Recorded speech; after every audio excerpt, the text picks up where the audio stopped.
to set the famous psychologist some practical philosophical poses. I want to end this part of the interview just with you, John, before we bring your daughter in. My team were curious whether you would be able, actually physically able, to answer questions with just one-word answers, because you think about things on such a high intellectual plane. You're very articulate, you're very thoughtful about them. So I just want to throw a few questions at you and just see whether you can. I'm not saying you have to, I'm just saying, can you? Some are straightforward, some a little bit more complex, but what's one piece of music we should all listen to? Hank Williams. Which song? Any of them? Lovesick Blues. Well, the supplementary is why? Plaintive Truth. Perfect. Can money make you happy? Yes. Not by itself. Right. But having money would make you more happy than not having money. Having money and opportunity are very similar, and if you're wise, having more opportunity can be better. How many hours of sleep is optimum for the human mind to work properly? It seems that about 8, by the looks of things. Is marriage good for you? Compared to the alternative. Is owning a pet a good idea? Definitely. Dog or Not cat? pugs, though. Dogs or cats? Because I find that cats... Not pugs. Anything but a pug. I've had I love pugs. I've had two cats for about 10 months, my first pet since I was a teenager. And I find them to be utter charlatans. Like, whoever gives the most affection gets them. Whereas my family who have dogs, they're very affectionate to everybody. They're not disloyal like the cats. I like dogs and cats, but I prefer cats because they bite you now and then when you don't expect it, and I think that's hilarious. They're kind of like women that way. We're talking to women. How much sex is optimum? Per week, per month?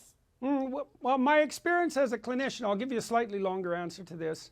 My experience as a clinician is that people who are married need to communicate about their daily issues for about 90 minutes a week, and they need to spend at least they need to have 2 dates a week minimum to sustain their relationship across time. Now, you know, it varies with the couple, obviously, but that's 90 minutes of business-like communication to set everything straight and to keep you updated with your partner, and then you have to have 2 dates a week to keep the romance in your life alive. And it's really, really, really important to do that.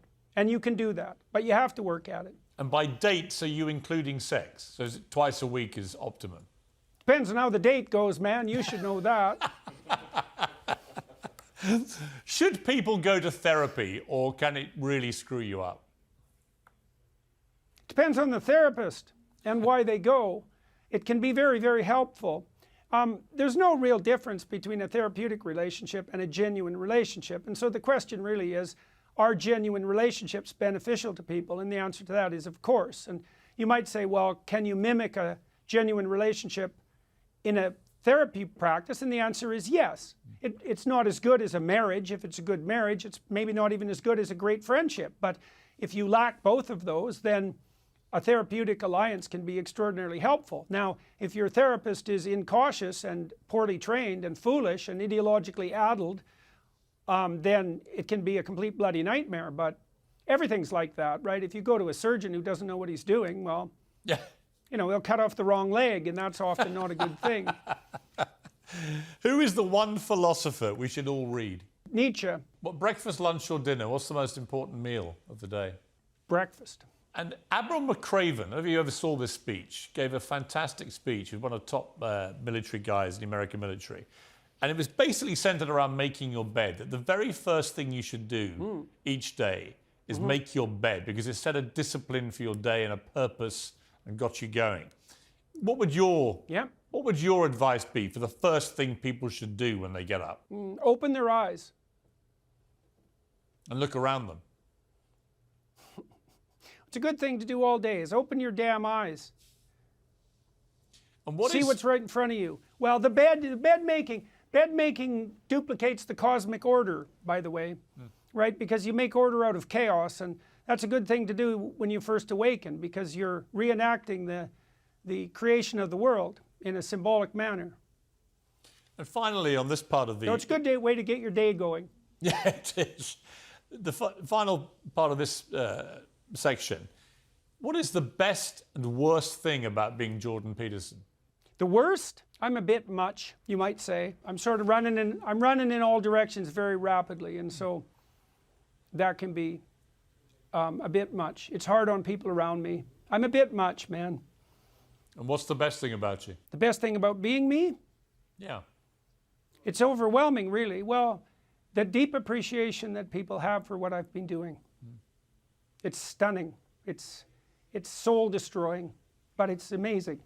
Is it not soul enhancing? I mean, I feel it when I do interviews with you, the reaction I get from people, just how much you mean to them. I mean, I can imagine it's soul... Yeah, well, that's a bit much, you know. I mean, look, when I go, wherever I go, it's so strange, because wherever I go, it's like I have friends there, because I walk down the street and people wave at me and, you know, they call out my name, and it's a bit much. It's amazing. It's really something, but... It's amazing. But it's hard to... It's hard to wrap my head around it. It's very hard to wrap my head around it. And especially because it happened to me, you know, when I was, well, when I was older than 50. It's been quite an adjustment. I wouldn't say it's one I've made. And it's an immense responsibility. And I'm not complaining about that at all. I'd be a fool to complain, an ungrateful fool. But it's, you know, it's a strange thing to have far more than you could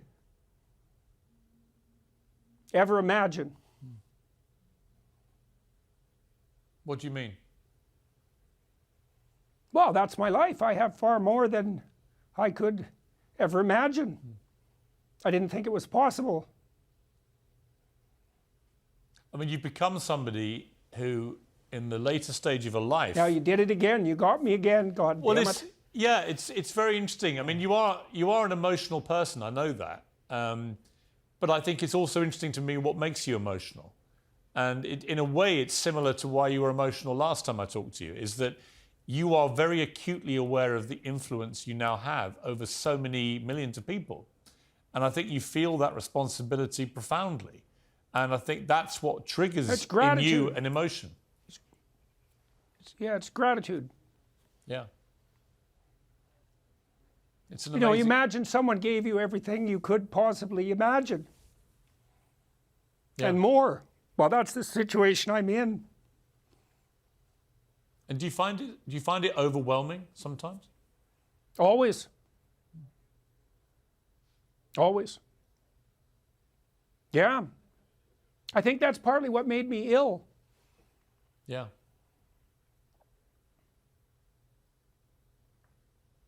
It's an amazing thing, Jordan. I can't think of a better segue, actually, than to bring in